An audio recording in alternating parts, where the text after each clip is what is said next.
Hi students, welcome to Bhaskar's biology. Intermediate secondary zoology సంబంధించినటువంటి EAMCET neat point ఆఫ్లో prepare అవుతున్న వాళ్ళ కోసం మనం లెసన్ ఏదైతే లెసన్ ఉందో lesson line to line explain చేయడం జరుగుతుంది.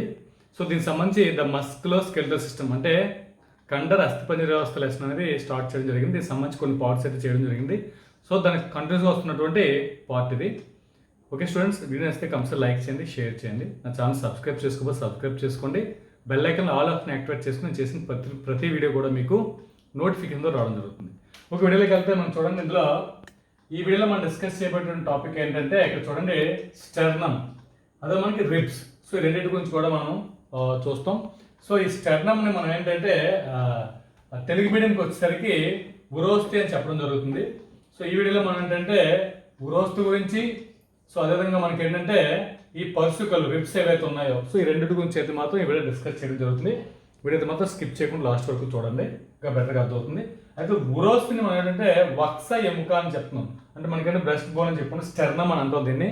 సో ఏదైతే మనకి ఫ్రంట్ సైడ్ హార్ట్ పైన ఉంటుందో ఇక్కడ ఉన్నటువంటి ఈ ఎముక ఏదైతే ఉందో సో దీన్ని మనం ఏమంటాం అంటే ఉరోస్తి స్టెర్నమ్ అని చెప్పడం జరుగుతుంది. చూడండి, ఇది వక్సం, మనకి థొరాక్స్ అంటాం. ఉదర మధ్య రేఖలో అమరి ఉండే బల్లపరుపు ఎముక. దీనిలో మనకి 3 భాగాలు ఉంటాయి. దీని అగ్రభాగాన్ని మనం అంటున్న పూర్వాంతం అని, మెనుబ్రియం, నెక్స్ట్ అంటే మెనుబ్రియం అని, మధ్య భాగాన్ని మనం ఏంటంటే దేహం అని, బాడీ అని చెప్తాం. అలాగే మనకి పరాంత నిమ్న భాగాన్ని మనకంటే జిఫాయిడ్ కీలితం అని చెప్పడం జరుగుతుంది. మనకి జిఫాయిడ్ ప్రాసెస్, ఇది మనకు ఉన్నటువంటి 3 పార్ట్స్ గుర్తుపెట్టుకోండి.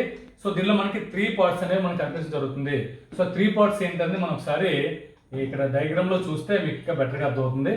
సో ఇందులో మనం చూడండి, ఇది మనకు ఉన్నటువంటి ఏదైతే మనకి ఇలా కనిపిస్తుందో సో దీని మొత్తాన్ని మనం ఏమంటాం అంటే ఉరోస్తి అని చెప్పడం జరుగుతుంది, స్టెర్నమ్. సో దీనిలో ఉన్నటువంటి 3 పార్ట్స్ ఏంటంటే ఇదొక పార్టు, సో ఇదొక పార్టు, అలాగే మనకి ఇదొక పార్ట్, ఇలా మనకి 3 భాగాల కింద విభజింపబడడం జరుగుతుంది. ఈ పైన ఉన్నటువంటి దీన్ని మనం అంటే మెనుబ్రియం అని చెప్పడం జరుగుతుంది. మెనుబ్రియం గుర్తుపెట్టుకోవాలి, మెనుబ్రియము. అదే మనకి మధ్యలో ఉందని మనం బాడీ, దీన్ని మనం దేహం, మనకి బాడీ కింద మనం చెప్తాం. సో అదేవిధంగా మనకి నెక్స్ట్ అంటే జిఫాయిడ్ కీలితం. సో మనకి ఇలా 3 పార్ట్స్ కింద ఎంబిఎక్స్ అని గుర్తుపెట్టుకోండి. ఎంబిఎక్స్, ఎం అంటే మెనుబ్రియం, బి అంటే మనకి బాడీ దేహం కింద చెప్పవచ్చు, నెక్స్ట్ జిఫాయిడ్ కీలితం ఎక్స్. సో ఇలా మనకి ఈ 3 పార్ట్స్ని కలిపి మనం అంటే స్టెర్నమ్ అంటాం. ఇక్కడ చూడండి, ఇది చెస్ట్ రీజన్లో ఫ్రంట్ ఉన్నటువంటి ఉరభాగంలో ఉంటుంది కాబట్టి దీన్ని మనం ఉరోస్తి అని చెప్పడం జరుగుతుంది. సో ఇది అయితే దీనికి సంబంధించినటువంటి నెక్స్ట్ ఫర్దర్గా ఇన్ఫర్మేషన్ ఏంటంటే మనం ఒకసారి ఇంగ్లీష్ మీడియం కూడా చెక్ చేద్దాం. సో ఇంగ్లీష్ మీడియంకి వచ్చేసరికి స్టెర్నంలో ఉన్నటువంటి పార్ట్స్ కూడా మనం ఒకసారి చూద్దాం. ఇక్కడ చూడొచ్చు, స్టెర్నమ్ వచ్చేసరికి it is a flat bone on the mid ventral line of the thorax. థొరాక్స్లో ఉన్నటువంటి మిడ్ వెంట్రల్ పార్ట్లో ఉన్నటువంటి పార్ట్ కింద ఇది ఎలా ఉంటుందంటే ఫ్లాట్ బోన్ అని చెప్పడం జరుగుతుంది. ఫ్లాట్గా ఉన్నటువంటి బోన్ కింద మనకు ఉండడం జరుగుతుంది. నెక్స్ట్ ఉంది, it consist of 3 parts. The superior పైన పార్ట్ మనం ఏంటంటే ఏదైతే పైన ఉందో ఈ పైన పార్ట్ మనం ఏంటంటే చూడొచ్చు మనకి ఓకే మనకి ఏంటంటే మెనుబ్రియం అని చెప్పడం జరుగుతుంది ఫస్ట్ పార్ట్ని. మరి సెకండ్ పార్ట్కి వచ్చేసరికి మనకి ఏంటంటే మిడిల్ పార్ట్ మనం బాడీ అని చెప్పడం జరుగుతుంది. ఇక థర్డ్ పార్ట్కి వచ్చేసరికి మనకి అంటే జిఫాయిడ్ ప్రాసెస్ అని చెప్పడం జరుగుతుంది. ఇలా మనకి 3 పార్ట్స్ కింద అయితే మాత్రం ఇందులో ఉండడం జరుగుతుంది. 3 పార్ట్స్ మళ్ళీ ఇక్కడ ఒకసారి చూపిస్తున్నాను. ఈ మొత్తాన్ని మనం స్టెర్నమ్ అనడం జరుగుతుంది. ఈ ఫ్రంట్ ఉన్నటువంటి పార్ట్, ఈ స్టెర్నమ్ ఏమవుతుందంటే ఈ పైన ఉన్న పార్ట్ని మనం ఏంటంటే మెనుబ్రియం అని చెప్పడం జరుగుతుంది, మెనుబ్రియం. నెక్స్ట్ సెకండ్ పార్ట్ మనకి మిడిల్ పార్ట్ మనం బాడీ అని చెప్పడం జరుగుతుంది. థర్డ్ పార్ట్ మనకి అంటే జిఫాయిడ్ ప్రాసెస్ అని చెప్పాలి. ఇలా మనకి 3 పార్ట్స్ని కలిపి మన స్టెర్నమ్ అనేది ఫామ్ అవడం జరుగుతుంది. సో ఇది. సో దీని తర్వాత మనకి ఏంటంటే నెక్స్ట్ సెకండ్ పార్ట్కి వచ్చేసరికి మనకి చూడొచ్చు పర్సుకలు, దీన్ని మనం రిబ్స్ అని చెప్పడం జరుగుతుంది. సో రిబ్స్ అనేవి ఏం చేస్తున్నాయంటే మానవ ఛాతిలో 12 జతల పర్సుకలు ఉంటాయి. ఏంటంటే 12 పేర్స్, ఇటు 12 ఇటు 12, టోటల్గా మనకి 24 రిబ్స్ అనేవి మనకు ఉండడం జరుగుతుంది. సో దీన్ని మనం 12 పేర్స్ అని చెప్తున్నాం. చూడండి, ఇది ప్రతి పరుసుగా పల్లపరుపుగా సన్నగా ఉండి పృష్ఠతలంలో వెన్నుముకతోనూ ఉదర తలంలో ఉరోస్తిను అతకబడి ఉంటుంది. సో అతికి ఉంటుంది ఒక రకంగా. ఇక్కడ మనం చూడండి, మన డయాగ్రామ్లో చూస్తే మనకు ఉన్నటువంటిది ఆల్రెడీ మనం దీని స్టెర్నమ్ గురించి అయితే మాత్రం మనం చెప్పుకోవడం జరిగింది. ఇప్పుడు మనం చెప్పుకోబోయేది ఏంటంటే రిబ్స్ అనేవి వచ్చేసరికి మనకి 12 పేర్స్ అనేవి మాత్రం టోటల్ ఉండవలసి జరుగుతుంది. మనకి ఏంటంటే ఇటు 12 ఉంటాయి, ఇటు 12 ఉంటాయి మొత్తం. అయితే చూడండి, ప్రతి పర్సుగా కూడా బ్యాక్ సైడ్, ఇది మనకి బ్యాక్ బోన్ ఉంది. సో బ్యాక్ సైడ్ ఏమవుతుందంటే ఈ బ్యాక్ బోన్తో మనకి అటాచ్ అవుతుంది. ఫ్రంట్కి వచ్చేసరికి మనకి ఏమవుతుందంటే ఏదైతే మనం స్టెర్నమ్ ఉరోస్తి అనుకున్నాం, ఉరోస్తికి అతకబడి ఉంటాయి. సో ఈ రెండు ఇలా అతకబడి ఉండి సో మధ్యలో మనకి ఏంటంటే ఏవైతే లంగ్స్ హార్ట్ ఉన్నాయో అటువంటి పార్ట్స్ కూడా మనకి మధ్యలో ఉండవు అనేది ఉంచాలి. అది మనకి ఏం చేస్తుంది, రెండింటిని కూడా ప్రొటెక్ట్ చేస్తుంది, లంగ్స్ని హార్ట్ని ప్రొటెక్ట్ చేస్తూ మనకి ఇది ఉండడం అనేది జరుగుతుంది. సో ఇది మనకు ఉన్నటువంటిది. అయితే ఈ పర్సుకులు అయితే ఇక్కడ చూడండి, మొత్తం ఇంగ్లీష్ మీడియంకి వచ్చేసరికి ఈ రిబ్స్ వచ్చేసరికి ఏంటంటే దీనికి సంబంధించి ఇంపార్టెంట్ పాయింట్స్ అనేవి మనకి ఇక్కడ ఇవ్వడం జరిగింది. ఆ ఇంపార్టెంట్ పాయింట్స్లో మొత్తం ఏమవుతుందంటే 12 pairs of ribs are present in the human chest. Human chest 12 pairs అని చెప్పుకున్నాం. అయితే each rib is thin flat bone మనం చూడండి connected dorsally to the vertical column. So vertebral column. మనకి డోర్సల్ సైడ్ బ్యాక్ సైడ్ మనకి ఏముంటుందంటే so dorsal side మొత్తం మనకి ఏమవుతుంది, దేనికి అటాచ్ అయ్యి ఉంటాయంటే ఇవన్నీ కూడా డోర్సల్ సైడ్లో మనకి ఏదైతే వెర్టిబ్రల్ కోలం ఉందో, బ్యాక్ బోన్ ఉందో, బ్యాక్ బోన్తో అటాచ్ అవుతాయి. మనకి వెంట్రల్ సైడ్కి వచ్చేసరికి మనకి స్టెర్నమ్. సో ఫ్రంట్కి అంటే ఇలా ఫ్రంట్కి వస్తాయి, ఫ్రంట్కి వచ్చి స్టెర్నమ్కి అటాచ్ అవ్వడం అనేది జరుగుతుంది. ఓకే స్టూడెంట్స్, ఇక్కడ చూడండి నెక్స్ట్ పాయింట్కి వచ్చేసరికి ఇట్ హ్యాస్ 2 ఆర్టికులేషన్ సర్ఫేసెస్. మనకి ఏదైతే రిబ్స్ ఉన్నాయో రిబ్స్ అనేవి 2 ఆర్టికులేషన్ అంటే మనకి అటాచ్మెంట్ అయ్యేటటువంటి సర్ఫేస్ అనేవి 2 ఉండడం జరుగుతుంది. ఆన్ ఇట్స్ డోర్సల్ ఎండ్ మనకి ఏదైతే బ్యాక్ సైడ్ ఏదైతే మనకి వెర్టిబ్రల్ కాలంకి అటాచ్ అవుతుందో అటాచ్ అయ్యే సైడ్ మనకి ఏమవుతుందంటే 2 ఆర్టికులేషన్ సర్ఫేస్ అనేవి ఉండడం జరుగుతుంది. అందువల్ల మనకి ఏంటంటే హ్యాండ్స్ కాల్డ్ మనకి ఇచ్చేది బైసెఫాలిక్. సో బైసెఫాలిక్ రిబ్స్ అని ఎందుకంటాం అంటే ఇక్కడ చూడండి ఏదైతే బ్యాక్ బోన్కి బ్యాక్ సైడ్ అటాచ్మెంట్ అవుతాయో రిబ్స్ అనేవి అటాచ్మెంట్ అయ్యేవారు మనకి ఇలా 2 హెడ్స్ కింద మనకు ఉండడం జరుగుతుంది. సో ఇది కూడా మన అటాచ్మెంట్కి, ఇది కూడా మనకి అటాచ్మెంట్కి యూజ్ అవుతుంది. అందుకని ఆర్టికులేషన్ సర్ఫేసెస్, ఇది ఆర్టికులేషన్ సర్ఫేసే, ఇది కూడా ఆర్టికులేషన్, ఇలా బ్యాక్ సైడ్ 2 కూడా కలిపి అటాచ్ అయ్యి ఉంటాయి కాబట్టి దీన్ని మనం అంటే బైసెఫాలిక్ అని చెప్పడం జరుగుతుంది.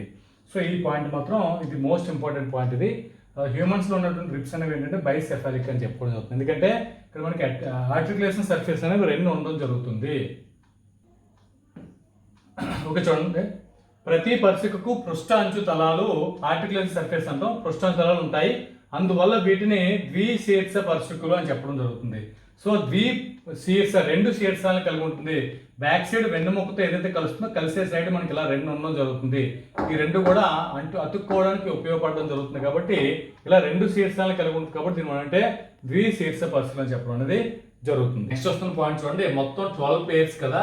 సో 12 pairsలోను మనం చూడండి మొదటి 7 జతల పర్సుకులు నిజ పర్సుకులు ట్రూ రిబ్స్ అని చెప్పడం జరుగుతుంది. మొదట 7ని ఏమంటాం మనం ట్రూ రిబ్స్. అంటే 12 pairsలోను 7 pairs మనం ఏమంటాం అంటే ట్రూ రిబ్స్ అని చెప్పడం జరుగుతుంది. లేదా దీన్ని మనం ఇంకో పేరు ఇచ్చారంటే కసేరు ఉరోస్తి పర్సుకులు.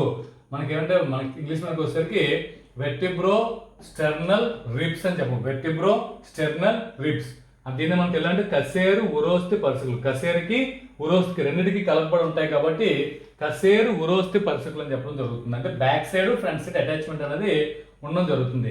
ఇవి పృష్ఠంలో ఉర కసేరుకుతోనూ ఉదరతలంలో ఉరోస్తితోనూ కచాప మృదులాస్తి సహాయంతో అతికి ఉంటాయి. ఇక్కడ మోస్ట్ ఇంపార్టెంట్ పాయింట్, ఏ మృదులాస్తి ఉంటుందంటే కచాప మృదులాస్తి సహాయంతో అతుక్కోబడి ఉంటాయి. బ్యాక్ సైడ్ దేంతో, అందుకే ఇక్కడ మనకి ఇచ్చాడు పృష్ఠతలం back side. So back side దేంతో అతుక్కోబడి ఉర కసేరుకుతోనూ, మరి ఫ్రంట్కి వచ్చేసరికి ఏమవుతుందంటే ఉరోస్తుతోనూ, రెండింటితో కూడా మరి ఎటువంటి మృదులాస్తితో అంటే కచాప మృదులాస్తి సహాయంతో అతికి ఉంటాయి. ఇది మోస్ట్ ఇంపార్టెంట్ పాయింట్ ఇది. అయితే నెక్స్ట్ వస్తున్నటువంటి 12 pairs లో 7 చెప్పుకున్నాం. నెక్స్ట్ 5 pairs మనకి 5 జతలు మనం ఏంటంటే మిథ్యా పర్సుకులు. దీన్ని మనం ఫాల్స్ రిబ్స్ అని చెప్పడం జరుగుతుంది. ఎందుకు ఫాల్స్ రిబ్స్ అన్నాం అంటే ఇక్కడ చూడండి వీటిలో 8వ 9వ 10వ జత పర్సుకులు నేరుగా ఉరోస్తితో కలవకుండా 7వ జత పర్సుకు చెందినటువంటి కచాప మృదులాస్తి ద్వారా ఉరోస్తితో కలపబడి ఉంటుంది. ఒకసారి డయాగ్రామ్ లో చూస్తే మీకు ఇంకా బెటర్గా అర్థమవుతుంది. ట్రూ అని ఎందుకు అన్నాము, ఫాల్స్ అని ఎందుకు అన్నాము. సో ట్రూ అనడానికి ఫాల్స్ అనడానికి రీజన్స్ ఏంటంటే ఇక్కడ చూడండి first of all first 7 pairs అని చెప్పుకున్నాం కదా. సో 7 pairs కూడా ఏమవుతుందంటే బ్యాక్ సైడ్ ఏమవుతుంది, బ్యాక్ బోన్ ఉంది, ఇదంతా బ్యాక్ బోన్. ఫ్రంట్ ఏముందంటే స్టెర్నమ్. అంటే మనకి పైన ఏదైతే వెన్నుముక ఉంది, ముందు వైపు మనకి ఉరోస్తుంది. సో వెనక వైపు వెన్నుముకతో కలుస్తున్నాయి, ఇలా ఫ్రంట్కి వచ్చి మళ్ళీ ఏమవుతుంది ఉరోస్తో కలుస్తుంది.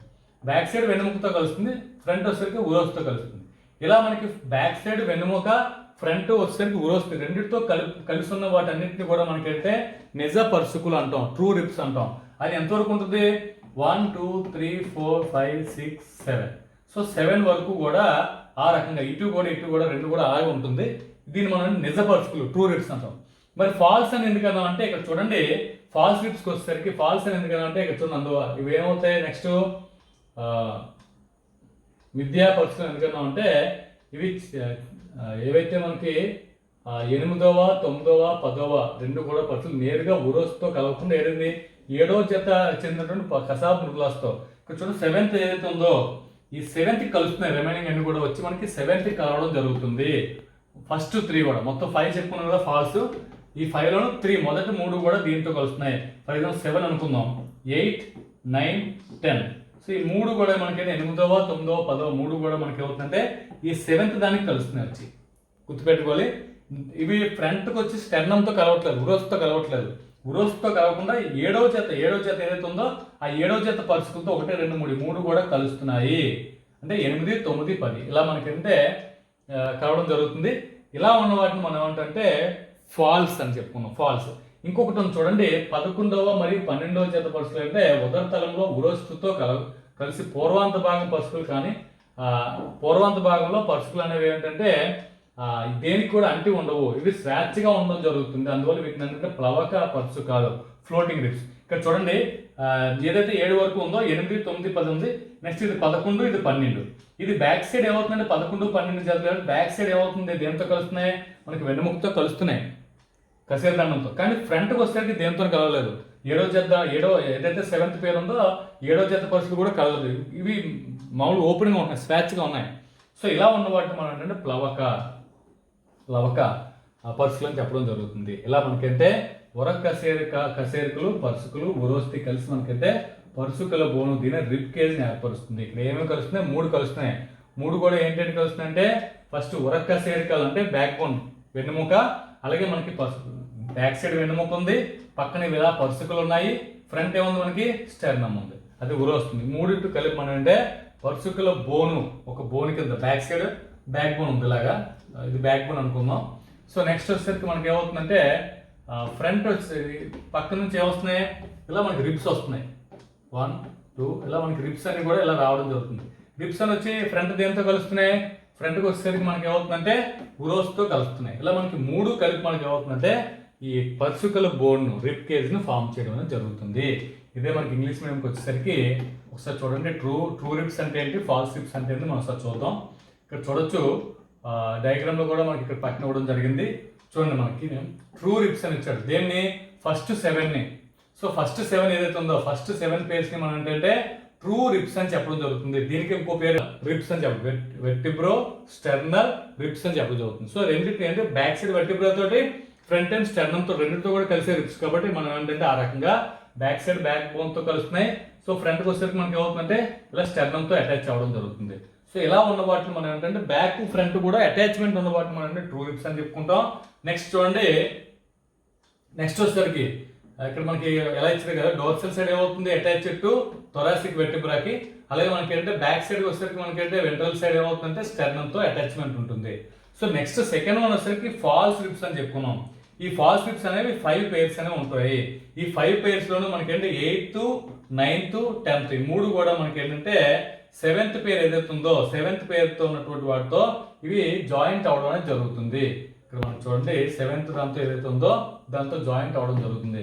అదే మనకి ఇచ్చాం, ఇది 7th అనుకుంటే ఇది 7th అనుకుంటే ఇక్కడ ఏమవుతుంది 7 వరకు 8 9 8th 9th 10th pairs of ribs do not attach to directly sternum. Sternum తో ఇవి జాయింట్ అవ్వలేదు, బట్ జాయిన్ ద కార్టిలేజినియస్ మనకి హెలైన్ కార్టిలేజ్ ఉంటుంది. దీన్ని మనం కచాపు ముద్దులేస్తాము. హెలైన్ కార్టిలేజ్ తో మనకి ఏమవుతుంది పార్ట్ మనకి 7th రిబ్ కి అటాచ్మెంట్ అవుతుంది. ఈ 7th రిబ్ కి 8 9 10 3 కూడా రిబ్స్ అనేవి అటాచ్మెంట్ అవ్వదు. డైరెక్ట్ గా స్టెర్నమ్ కి అటాచ్ అవ్వలేదు. స్టెర్నమ్ కి అటాచ్ అయితే 2 రిబ్స్ అన్నాం. స్టెర్నమ్ కి అటాచ్ అవ్వలేదు కాబట్టి ఇది ఏమంటుందంటే 7th పేర్ రిబ్స్ కి అటాచ్ అయింది కాబట్టి దీన్ని మనం ఫాల్స్ రిబ్స్ అని చెప్పడం జరుగుతుంది. నెక్స్ట్ దీన్ని మనం ఏంటంటే వెర్టిబ్రో కార్డియల్ రిబ్స్ అని చెప్పడం జరుగుతుంది. నెక్స్ట్ లాస్ట్ టూ పేర్స్ మనం 5 పేర్స్ చెప్పుకున్నాం ఫాల్స్, ఆల్రెడీ 3 పేర్స్ చెప్పుకున్నాం.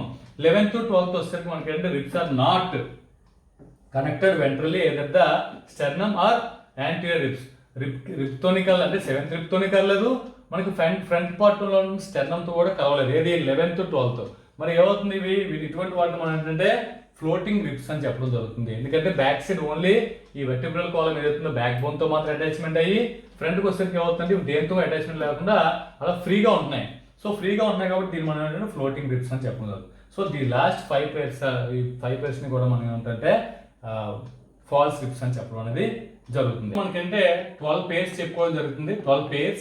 ఈ 12 pairs లోను మనం ఏం చెప్పుకున్నాం, ఇందులో 7 pairs ని మనం ఏం చెప్పుకున్నాం అంటే ట్రూ రిబ్స్ అని చెప్పడం జరుగుతుంది. True ribs. రిమైనింగ్ 5 pairs ని మనం ఏంటంటే ఫాల్స్ రిబ్స్ అని చెప్పడం జరిగింది. అయితే మనకి ఫస్ట్ ఉన్నటువంటి ట్రూ రిబ్స్ 7 కూడా మనకి ఏమవుతుంది బ్యాక్ సైడ్ వెర్టిబ్రల్ కాలం తోటి ఫ్రంట్ సైడ్ స్టెర్నమ్ తోని మనకి ఇవి కనెక్ట్ అవ్వడం జరుగుతుంది. సో రిమైనింగ్ 5 రిబ్స్ ని కూడా మనం ఫాల్స్ రిబ్స్ ఎందుకన్నా అంటే ఈ 5 pairs కూడా బ్యాక్ సైడ్ వెర్టిబ్రల్ కాలంతో కనెక్ట్ అవుతున్నాయి, కానీ ఫ్రంట్కి వచ్చేసరికి స్టెర్నమ్తో కనెక్ట్ అవ్వట్లేదు. అందువల్ల వీటి మనం ఫాల్స్ రిబ్స్ అని చెప్పుకున్నాం. ఈ 5లో మళ్ళీ ఏమవుతున్నాయి 3 pairs మనం సపరేట్ చేస్తాం, అలాగే 2 pairs. ఈ ఫస్ట్ 3ని మనం ఏంటంటే ఫాల్స్ అని చెప్పుకున్నాం. ఈ నెక్స్ట్ 2ని మనం ఏంటంటే ఫ్లోటింగ్ అని చెప్పుకున్నాం. ఎందుకు ఫ్లోటింగ్ అని చెప్పుకున్నాం అంటే ఈ ఏదైతే పైన 3 pairs ఉన్నాయో అంటే మనకి 7 తర్వాత 8, 9, 10 ఈ 3 ఏమైనా 7th ఏదైతే వచ్చిందో మనం ఫర్ ఎగ్జాంపుల్ ఇక్కడ చూడొచ్చు 1 ఇది 1 అనుకుంటే తర్వాత 2 ఇది 3 ఇది 4 ఇది 5 ఇది 6 ఇది 7 ఇలా స్టెర్నమ్తో కనెక్ట్ అయిపోయినాయి. ఈ నెక్స్ట్ వస్తున్న 3 కూడా ఏమవుతుందంటే ఫ్రంట్ కు స్టెర్నమ్తో కాకుండా 7th pairతోనే కలుస్తున్నాయి. ఇలా మనకి 7th pairతోనే మనకు కలుస్తున్నాయి. అందుకే ఇక్కడ మనకి చూడండి ఇక్కడ గ్యాప్ అనేది రావడం జరుగుతుంది. ఇలా గ్యాప్ ఎందుకు వస్తుందంటే 7th pair తోటి రిమైనింగ్ 3 pairs కూడా అటాచ్ అవుతున్నాయి, అందువల్ల మనం ఫాల్స్ అన్నాం. ఇందులో రిమైనింగ్ 2 వచ్చేసరికి 7th pair రిబ్స్తో కూడా కలవు, అది ఓన్లీ పైకి ఫ్లోట్ అయి ఉంటాయి, అది జస్ట్ బ్యాక్ సైడ్ బ్యాక్ బోన్తో అయితే ఉంటాయి, ఫ్రంట్ మాత్రం ఓపెనింగ్ ఉంది. అందువల్ల దీన్ని మనం ఫ్లోటింగ్ రిబ్స్ అని చెప్పడం జరిగింది. సో ఇలా మనకంటే ట్రూ రిబ్స్ ఫాల్స్ రిబ్స్. ఈ ఫాల్స్ రిబ్స్ లో ఫస్ట్ 3ని మనం ఏమంటుంటే ఫాల్స్ రిబ్స్ అనొచ్చు, రిమైనింగ్ 2 దాన్ని మనకంటే ఫ్లోటింగ్ రిబ్స్ అని చెప్పడం జరుగుతుంది. అయితే ఇక్కడ మనకి థొరాసిక్ వెర్టిబ్రా అలాగే మనకి అంటే టోటల్ వెర్టిబ్రా అని చెప్పలేము, ఓన్లీ థొరాసిక్ రీజియన్ లో ఉన్న వెర్టిబ్రా అది, దాంతోపాటు మనకి రిబ్స్ స్టెర్నమ్ ఈ 3 కలిపి మనకి ఏమవుతుంటే రిబ్ కేజ్. ఈ మొత్తాన్ని మనం ఏమంటే రిబ్ కేజ్ అంటాం. రిబ్ కేజ్ ఫామ్ చేసేదానికి ఏమేమి ఉన్నాయంటే బ్యాక్ సైడ్ ఏముంది మనకి వెర్టిబ్రల్ కాలం ఉంది, అలాగే ఫ్రంట్ సైడ్ ఉంది స్టెర్నమ్ ఉంది. ఈ రెండింటిని కలుపుతూ మనకి ఏంటంటే రిబ్స్ అని ఉన్నాయి. ఈ 3 కలిపి రిబ్ కేజ్ని ఫామ్ చేయడం అనేది జరుగుతుంది. ఇది రిబ్ కేజ్కి ఉన్నటువంటి ఇన్ఫర్మేషన్ ఇంటర్మీడియట్ పాయింట్ ఆఫ్ ఉన్నది. ఈ వీడియో మీకు ఎంతకంత హెల్ప్ అయింది అనుకున్నాను. Thanks for watching. Thank you very much.